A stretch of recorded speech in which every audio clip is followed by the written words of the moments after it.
Hola, les estoy dando las muy buenas tardes. Esto es Televisión Nacional y, bueno, ustedes saben que desde hace 17 años yo conduzco el Periscopio. Si ustedes son memoriosos, hace aproximadamente 3 meses, mire, pero no importa si son 2 y medio o si son 4, aproximadamente, yo tuve la ocasión de presentar este libro, Una democracia única, con la presencia de uno de sus autores, Nelson Fernández.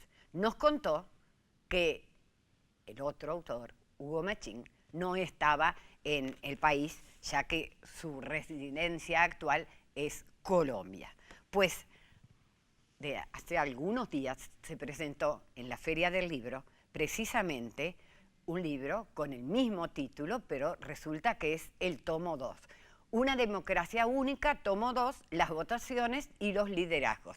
Y en esta ocasión, voy a tener el gusto de conversar con el periodista Hugo Machín, que se trasladó de Colombia al Uruguay, pero retornará a su país actual de residencia para hablar precisamente de este otro libro.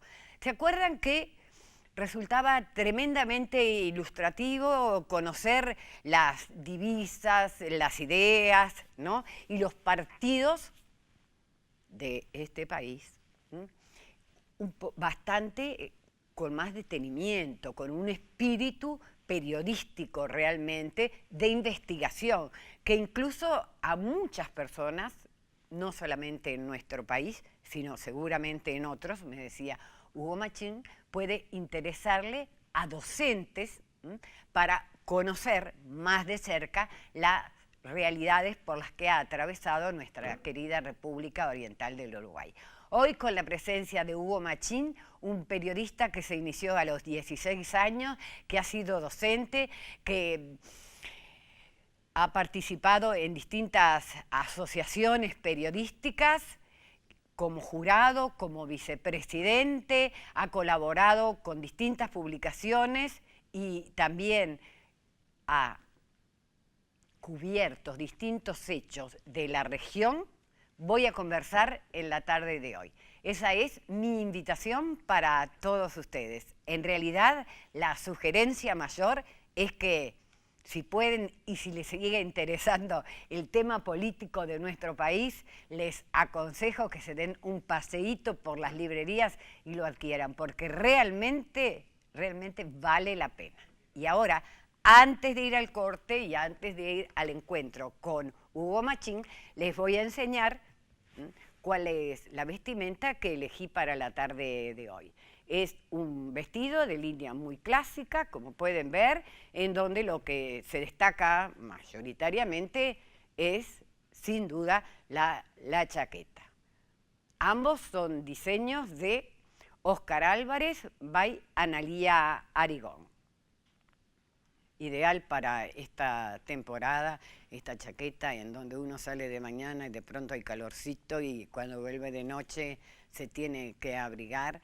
El blazer, la chaqueta, sigue siendo una de las prendas imprescindibles en el perchero de cualquier mujer que se dé por elegante. Ahora sí, los invito a un pequeño cortecito que será el único para luego entablar la conversación con Hugo Machín, coautor de Una democracia única, junto con Nelson Fernández.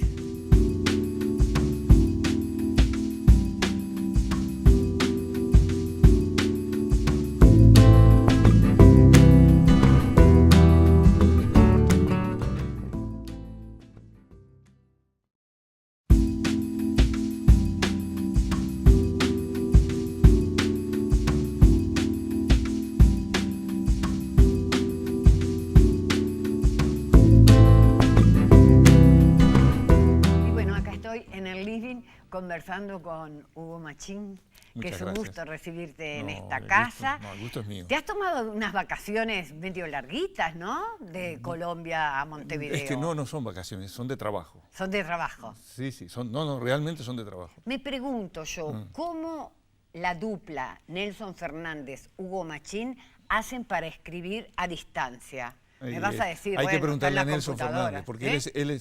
hay que preguntarle a Nelson, él es el factotum. Él es el que arma. No, si no sería imposible, eso no sería realidad. Está escrito a cuatro manos, pero con un tironeo del carro muy diferente en cada uno. ¿Sí? Y es lo que decimos en la jerga, un animal de trabajo. Es bravo. Es duro Es eso, muy ¿eh? duro. Es duro, lo estás Pero definiendo muy no, es bien. que es así. Es así. Y está él ahora con otro proyecto que lo va a presentar antes de fin de año y no estamos.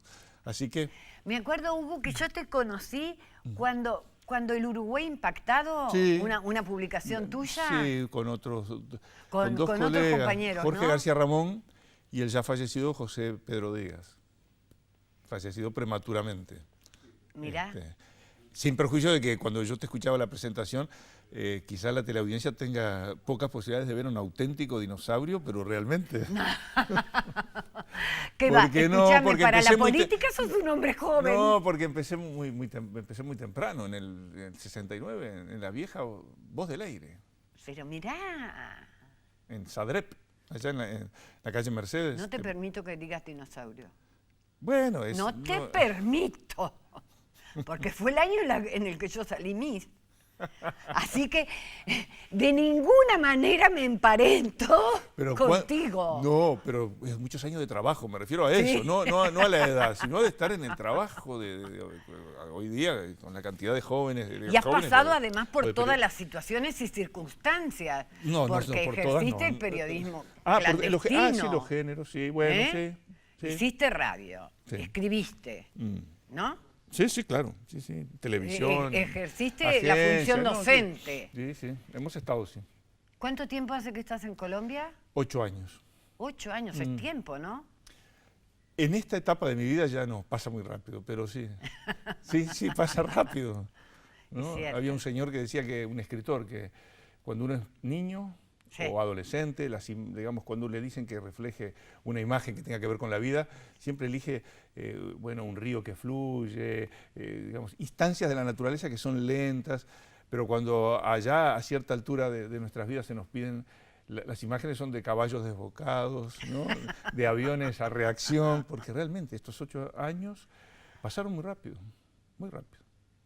Es que uno está más ocupado, Sí, llamémosle un poco así. más cansado, qué sé Sí, yo.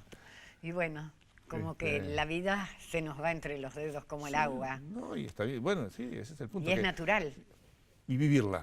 Y vivirla, totalmente ¿no? natural. Bueno, yo estoy con estos lentes para poder transmitirle a Hugo algunas de las preguntas que están en la contratapa de este libro, pero que sin duda serán las que te han formulado mucha gente. Por ejemplo, ¿por qué una democracia única? ¿Una democracia única en América, en el mundo? ¿Qué, Hugo? Bueno, está bien, eso es una democracia única en el mundo, que hay democracias, ¿no? Sí. Digamos que si bien es un buen momento para la democracia, siempre tenemos en el globo terráqueo, siempre encontrás países o zonas geográficas que no tienen democracia. Es una democracia única en el entendido nuestro, con Nelson, que en realidad el título surgió al final, él quizás te lo comentó cuando estuvo acá presentando el primer tomo, porque nos dimos cuenta de eso, de que no hay una democracia con estas características. ¿Eso quiere decir que es la mejor democracia del mundo? No es un problema de sacar pecho o de ponerse en... Es una característica. Es una característica. De este tipo no hay otras, No hay tal otra. vez. No hay una democracia donde toda la ciudadanía deba intervenir para modificar la Constitución, por ejemplo. Y eso es desde 1917. Estamos en el centenario de varias cosas, ¿no? De la comparsita, de Mi Noche Triste, que es el primer tango o canción, pero también estamos en el centenario de esa Constitución que fue fundamental, porque a partir del 17 solamente se puede modificar la Constitución de nuestro país pasando por las urnas. Puede haber iniciativas a nivel de cámaras, puede haber iniciativas de ciudadanos que firman determinado número, pero tiene que pasar por las urnas. Eso es una característica propia de la democracia uruguaya. Otra, partidos de los más antiguos del mundo. Eso está dicho básicamente... Estás hablando del bipartidismo. No, de todos los partidos. ¿También? Porque la izquierda... ¿También de la izquierda? Y la izquierda nace en Uruguay. A ver, en 1838 ya un docente argentino, pareja daba clases en la universidad que había fundado Uribe sobre los socialistas utópicos. Y en los años 1870 ya los anarquistas, de alguna manera, ya conformaban el embrión de lo que vendría a ser la izquierda uruguaya. Y en 1910 nace el Partido Socialista, del que nacen todos los demás partidos de izquierda. Entonces, bueno, digamos, no obtendremos la fecha de 1836, que es la batalla de Carpintería, donde supuestamente surge el Partido Nacional y el Partido Colorado. Y digo supuestamente porque Pibel Devoto, a quien hay que reconocerle, digamos, la autoría de la investigación, habla ya en 1808 del Partido de la Campaña, ¿sí? Y el Partido de la Ciudad. Y en ese Partido de la Ciudad y en ese Partido de la Campaña convivían múltiples fracciones o facciones, como se le quiera decir, o sectores, como es hoy el mundo también de la política nuestra, ¿verdad? Y ya convivían allí, en Montevideo, bajo la égida de un gran caudillo como fue Javier de Lío, que era español, había gente que estaba más o menos cercana a de Lío. Y en la campaña, hasta que Artigas asume un poco el liderazgo en esos años que van de 1811 o 12, por decirlo así, hasta el 20, hubo otros caudillos de la campaña. Los hubo. En un momento hegemonizó Artigas, él tuvo la jefatura de ese partido de la campaña, que incluso se trasladó a las provincias argentinas en un determinado momento. Y eso se siguió después viene la etapa de la llamada de la independencia, que es en realidad un enfrentamiento civil también. Hoy sabemos que murieron más americanos en el continente, ¿no? En las guerras civiles que en la guerra contra España o contra Portugal, por ejemplo, ¿no? Eso lo sabemos hoy, porque en la escuela de pronto trabajamos la historia, o se trabaja de manera mucho más diríamos, esquemática o rudimentaria, porque hay que fijar los mitos de la nación, hay que fijar las personas, los jefes, los héroes, digamos, ¿no? De grande uno sabe que tiene que seguir, digamos, preocupándose o leyendo y estudiando. Por ejemplo, si no se estudia la historia argentina, no se puede entender la historia nuestra.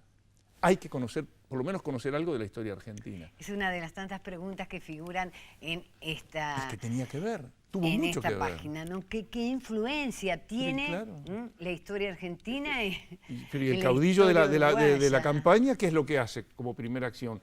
Va a ponerse, digamos, en coordinación y a las órdenes, si se quiere, de Moreno, que era en ese momento el jefe político de un sector de Buenos Aires. Y además hay que decir algunas otras cosas, por ejemplo, los mal llamados 33 orientales, que nunca fueron 33, ¿no? Que fueron más. Entre ellos había 7 argentinos que dejaron su sangre también en la banda oriental, en aquella guerra contra Brasil, que no era pensada para que Uruguay fuera independiente, pero luego las condiciones de la época, los imperios que actuaban en el momento y los intereses de Buenos Aires y Río de Janeiro generaron que esta comunidad que ya existía, que ya tenía un sentido de pertenencia propio, como tienen los cordobeses, como tienen los entrerrianos, como tienen los que viven en el barrio del Cerro y los que viven en el barrio del Cordón. Sin duda. Y como tienen los que somos hinchas de Liverpool, como los que son hinchas de Defensor. Y otros cuadros que hay. Hay otros. ¿No? Ese sentido de pertenencia estaba ella. Y ahí se conforma el país, que luego mantiene esos distintos grupos que en el 36, en 1836, aparecen como con las divisas, blancos y colorados. Pero luego, y dentro de las divisas, las distintas fracciones. Exactamente, ¿no? Totalmente. Que siguen referenciadas con lo que pasaba en Argentina.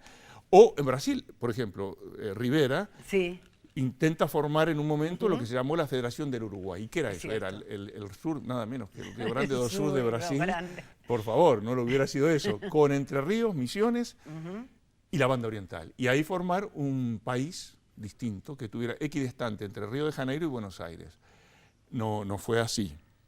No digamos que pudo haber sido mejor o peor. No fue así. No fue. Pero eso fue un intento. No prosperó y bueno, luego quedó consolidada la República Oriental del Uruguay con esa historia que ahí tratamos de registrar desde los orígenes hasta hoy, hasta 2017. ¿no? Pero ustedes han pasado en bibliotecas, saben tanto o más que un profesor de historia. No. Porque han mezclado la historia con el periodismo. Los periodistas, como dice un colega, Andrés Alsina, conocemos de todo, pero no sabemos de nada. Estos dos tomos de Una democracia única están muy seriamente encarados, ¿no? Pero no es un libro académico, ¿en qué sentido? El académico, y está bien que lo haga así, trabaja en profundidad en los temas, ¿verdad? Toma un tema y lo lleva, y así debe ser. Y ese académico después nos sirve a nosotros, a todos, al ciudadano común, al que no tiene por qué una actividad intelectual específica, al periodista. Ese académico le aportó los datos que se necesitan para llegar a trabajar ese tipo de libros, que al final habrás visto que está toda la bibliografía documentado de lo que se... Exacto, donde se abrevó, donde fuimos a nutrirnos. Quizás la característica del periodista en estos casos es una que yo creo que es genuina, que es la de la divulgación. Es una responsabilidad del periodista también divulgar. Así como se divulga la realidad nacional del día a día, divulgar de pronto estos hechos, ponerlos al alcance, no lo digo subestimando a nadie, al alcance del ciudadano o la ciudadana que no tiene la posibilidad de como decís tú, o el tiempo de leer, investigar, entrar en una biblioteca o en internet, buscar. Entonces allí hay una síntesis, es una síntesis. No por eso está mal, es una síntesis, pero que abre la cabeza y provoca ir a leer otras cosas. No sé si a ti te pasó, pero genera, bueno, esto me lo quiero reforzar. Esto que dicen acá, citan a este autor, si lo puedo lo consigo, esa es la idea. Está pensado más que nada para los menores de 40 años de nuestro país, ¿verdad? Que tengan la posibilidad, que de pronto no tuvo la generación nuestra, de que haya mayores, en este caso me considero yo mayor, que puedan con honestidad intelectual aportar lo que lograron conseguir. ¿Quiere decir que eso está correcto? No.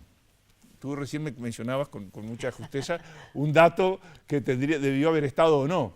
Y está bien. Ojalá haya más que nos lo hagan llegar, porque para una eventual segunda edición... Pero te dije eso después de decirte muchas de las virtudes que tiene este libro. No, ni a las virtudes ya las dijiste en público, las virtudes ya las dijiste a la audiencia, y ahora los defectos... No, pero no es un defecto. No, está perfecto. No, pero es que ¿qué obra no tiene, ¿qué obra no tiene defecto? Pero yo porque soy parte interesada, entonces fui a ver qué decía ahí en el año 42 como mujer. Porque fue el año que ingresaron 4 mujeres al Parlamento. Entre ellas Julia Arévalo. Sí, pero ingresaron 3 mujeres más. Sí, claro. Cosa que muchas veces se desconoce, ¿no? No, claro. No sé por qué siempre hay se ha mujeres hablado vinculadas de a visiones, 2 de ellas sobre todo, a visiones dentro de su partido, que era el Partido Colorado, Vallismo. Claro, que eso es también un resultado de los 30 o 40 años antes, es de la ley el resultado de la ley del divorcio por sola voluntad de la mujer. En 1908, hecha nada menos que por don Valle y de la ley de la silla. La ley de la silla, Dios mío. Es resultado, pero no solo de don José Valle de Ordóñez, porque también ahí estuvo Carlos Roslo, que era del Partido Nacional, y ahí estuvo Frugoni, que era socialista, y entonces... es bueno ver que no es blanco o negro, ¿sí? Nada es blanco o negro. No, nada es blanco pero hay a veces tendencias a pensar que la historia o la política es blanco o negro, y no es así. Yo me pregunto, acá que estás hablando ustedes hablan, Nelson y tú, hablan de los distintos idearios de los partidos. Y luego dice, el ideario de la dictadura. Pregunto yo, ¿tuvo un ideario la dictadura? ¿Tuvo un ideario o como que las cosas sobrevinieron? Bueno, en realidad esto ya es, digamos, una especulación, ¿no? No vamos a tomarlo así. Y ante la pregunta tuya, pensemos juntos. Yo creo que esta dictadura, como otras que hubo en Latinoamérica, pero esta en particular, obraron un poco por reacción a una realidad que estaba planteándose allí, ¿sí? Sí. Por reacción, imbuidos de digamos, de lo que se entendieron sus líderes, que era la responsabilidad o el deber ante la patria, digamos. Ay, la patria. Sí, claro, sí. Así se manejaba en aquel tiempo, ¿no? Yo creo que la patria es la infancia, como dice Rilke, ¿no? Esa es la verdadera patria, cuando uno fue feliz en la infancia. Y es lo que a uno le sigue, digamos, siempre generando y motivando esa sensibilización, que no es una bandera, no, es ese lugar donde uno se formó. Pero en ese momento ellos, digamos, los que llevan adelante esto como reacción, también van recibiendo lo que en su momento se conoció como la doctrina de la seguridad nacional, ¿verdad? Sí. Que era, digamos, en un mundo bipolar como era aquel que se dividía entre Washington y Moscú, América Latina como terreno, digamos, no de disputa bélica, como fue Vietnam, por ejemplo, o África, sino de disputa, digamos, que podía ser electoral, ideológica, con el ingrediente de la guerrilla. Y ese ingrediente, en definitiva, fue el que provoca digamos, o le da... no, dio el pretexto mayor. Dio el pretexto mayor, dicho, porque obviamente que digamos, el incremento de la actividad sindical legítima, el incremento del reclamo o de la toma de posiciones de nuevos sectores que habían estado apartados de la posibilidad de tener su bienestar. Ahí en el libro se reconoce que fueron dos católicos, Juan Vicente Chiarino y Miguel Sarralegui, son los primeros que escriben un trabajo, una especie de ensayo sociológico, digamos, avant la lettre, que fue Detrás de la ciudad, donde por primera vez se habla de los pueblos de ratas de nuestro país, que eran los intersticios que quedaban entre las grandes extensiones de tierra, los latifundios, y donde vivían el puestero, la cocinera o los hijos del puestero, y ellos advierten, ellos dicen que el Estado, el país, tenía que tomar en cuenta eso, la nación tenía que tomar en cuenta para ir resolviendo eso. Bueno, eso lo escribieron en el año, lo decimos ahí, creo que 44. Y bueno, después empieza la marcha del hambre del año 56, que viene de Fray Bento, de los trabajadores del frigorífico, luego viene la marcha de los cañeros, de los años ya 60, y de alguna manera eso fue un nutriente para, hablábamos recién, para que la guerrilla uruguaya, digamos, se robusteciera y tomara un papel. Y en ese contexto es que, además están los golpes de Estado, ya estaba en Brasil desde el 64, estaba Bolivia bajo permanente, digamos casi, Paraguay bajo la dictadura de Stroessner, luego viene el golpe de Estado, mejor dicho, primero está el nuestro, luego viene el de Chile el 11 de septiembre y el de Argentina del 76, pero que ya prácticamente desde la época de Isabel Martínez de Perón estaban en una situación de absoluta, digamos, desconocimiento de los derechos humanos. Y ese es el Cono Sur, ahí se conformó eso, ¿no?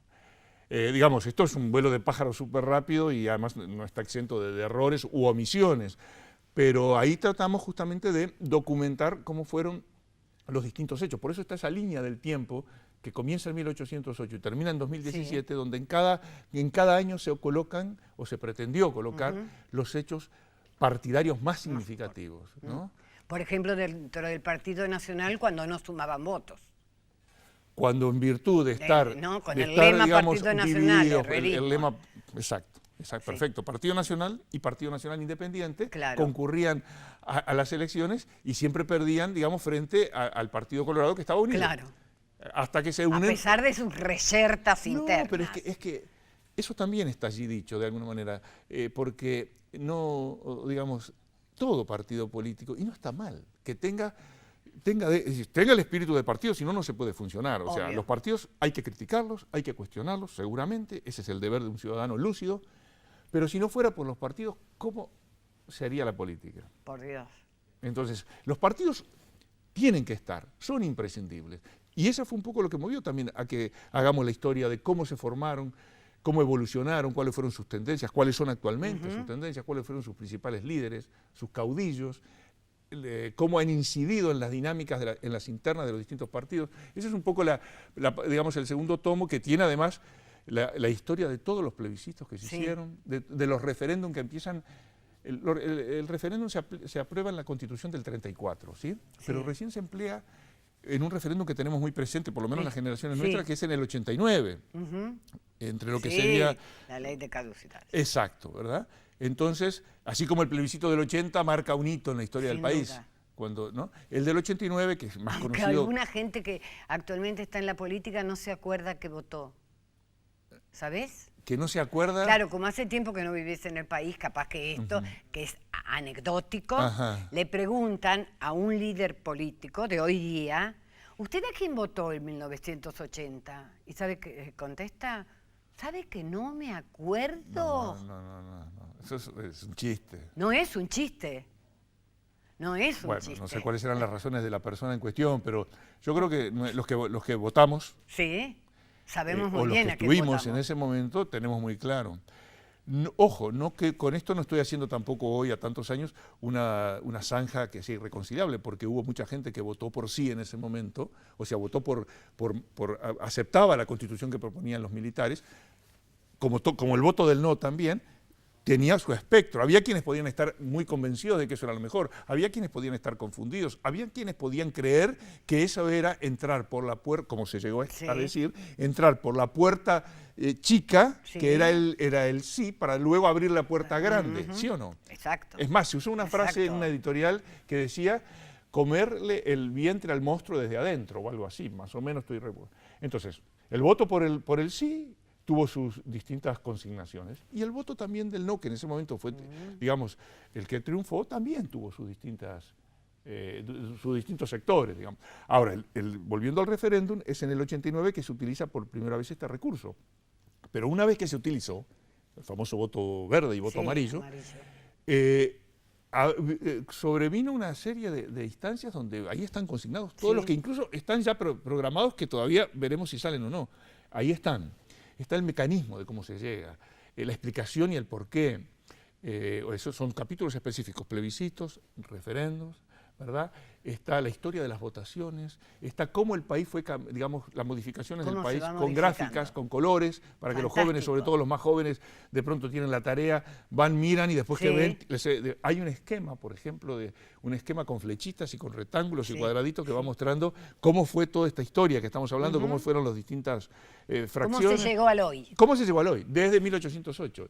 Eso me parece que didácticamente, ese resumen esquemático, es oportuno. Hugo, ¿sabés que escuchándote a ti y habiendo escuchado ya a Nelson Fernández, se me ocurre que ambos deberían hacer un DVD? Porque los dos tienen un carisma muy especial para contar las cosas. Y las cosas contadas también despiertan mucha curiosidad. No, Nelson es muy buen docente. Dijo esto. Él es muy buen docente, es de los mejores docentes de periodismo que se ha conocido, digamos, realmente. Porque además la carrera de periodismo en Uruguay empieza recién en el 85, o sea que tampoco tenemos tantos. Él ha sido siempre muy buen docente, los alumnos de él se lo dicen. No es mi caso, yo me ubico en la media tabla de la docencia, pero creo que sabés que sos un buen comunicador. Eso te da elementos para de pronto poder, sobre todo a la gente más joven, interesarla, que eso es lo fundamental. Interesarla, digamos, sin flecharla, ¿verdad? Interesarla, conmoverla, provocarla y que ellos caminen. Esa es la idea de los dos tomos. ¿Habrá un tomo 3? No, es que ya llegamos a 2017, no. Bueno, pero se puede llegar a 2017 y se puede tener otras versiones. Ojalá lo hagan otros. Otra mirada de ojalá lo hagan otros, porque Pibel Devoto, por ejemplo, en su gran libro, La historia de los partidos políticos, él se asoma al siglo XX, pero no ingresa. Él termina en el año, digamos, 1900, porque él estaba implicado, él era un hombre del Partido Nacional, y ese libro se publica en el año 42, 43. Es premiado en el 43, creo, o en el 42, y se publica en el 43. Y él se detuvo allí. Pibel Devoto, nada menos, ¿no? Entonces, con Nelson dijimos, bueno, obviamente hay todo un periodo que él lo hizo, pero de ahí para acá es lo que intentamos, sin compararnos con don Pibel Devoto, intentamos hacer. Y aparentemente algunos comentarios, por ejemplo, Ignacio Suaznavar, que fue el cientista político que presentó el segundo tomo el otro día en la Feria del Libro, el 2 de octubre, el comentario que hizo allí, a mí me daba ganas de decirle que había que quitarle el IVA, porque era demasiado, pero no, el hombre, que es un hombre de la ciencia política, él lo valoró como un aporte. Y yo creo que es un aporte. Me parece que es un aporte bien interesante, por cierto, bien interesante. Ojalá. Y más también, tú dijiste a la gente de hasta 40 años. No, pero los que tenemos los más menores de 40 años, años, los menores de 40. Los menores de 40, pero los que tenemos más de 40 años, también porque nos refrescan muchos conocimientos. No, claro, y además puede ser muy buen crítica. Claro. No, lógico, y aportar, porque de pronto si hay una segunda edición, lo mejor es que tenga la menor cantidad posible de errores, ¿no? Me pareció fantástico. Tenemos que terminar. A mí el tiempo se me fue así. Yo te agradezco porque es muy importante esto, y encantó. sobre todo es muy importante. Yo estuve en Tacuarembó el otro día presentándolo, ahora voy a ir a Rivera la semana que viene, y uno ve que en esos aspectos nuestro país todavía tiene esas dificultades para que esto que estamos hablando acá, la teleaudiencia de Caraguatá o de Salto Oriental o de Fray Bentos, diga, sí, pero bueno, tengo que ir a Montevideo, tengo que esperar que... Entonces es bueno que por lo menos en tu programa, como siempre lo has hecho, Julia, y más en el caso nuestro, que siempre has tenido la gentileza y la generosidad de invitarnos. No, es Que se haga generosidad. esto, también como lo específico que es la difusión. No, te lo agradezco de verdad. No, no me tienes nada que agradecer. Bueno, te porque lo para reconozco, mí te es lo un reconozco. punto muy importante que hoy hayas estado acá No, por antes de favor. volverte a Medellín, Colombia. a Medellín. A Medellín. Y donde me llevó el amor. Bueno, sí, me consta, porque lo dijo acá al aire Nelson Fernández, ¿eh? Ah, sí, bueno. Sí. A un hombre que aparentemente es tan, ¿cómo puedo decir? Nelson Fernández. Aparentemente tan estructurado, no, como tú, que parece todo estructurado, ¿vio? El amor Ah, sí. le hace cambiar de rumbo. Varias veces. Bueno, mejor aún, No, está bien. mejor aún. Con una tapa fantástica de un argentino. Ilustrador argentino. Su sigla es UADE, que es Hugo Díaz, es un Ajá. gran dibujante argentino, sí, de la prensa argentina, claro. Bueno, tal vez antes de que te tomes el avión, quien Sí. te diga, ya que vas a estar tantos días en Montevideo, puedas venir otra tarde para seguir conversando de este libro, Yo porque creo que hay sería tantos abusar de puntos. tu teleaudiencia, Bueno, nos pasamos de acá. pero con gusto. Bueno, me dijiste que sí entonces. Hugo Machín, periodista, coautor de Una democracia única, junto con Nelson Fernández, ha estado en la tarde de hoy, se los recomiendo, sinceramente habrán visto algunas de las tablas que allí se exhiben, algunas de las fotos, y de pronto dicen, mirá, pero esta calle se llama así porque este fue presidente, porque cuántos presidentes hemos pasado por alto, ¿no? Yo les digo a ustedes que así ha sido nuestro periscopio de la tarde de hoy. Agradeciendo, como lo hago siempre, a la gente de Caluga Pro Beauty que aportan a nuestro espacio, a la gente de Coquette con la Bijou, que están en Avenida Brasil, casi Libertad.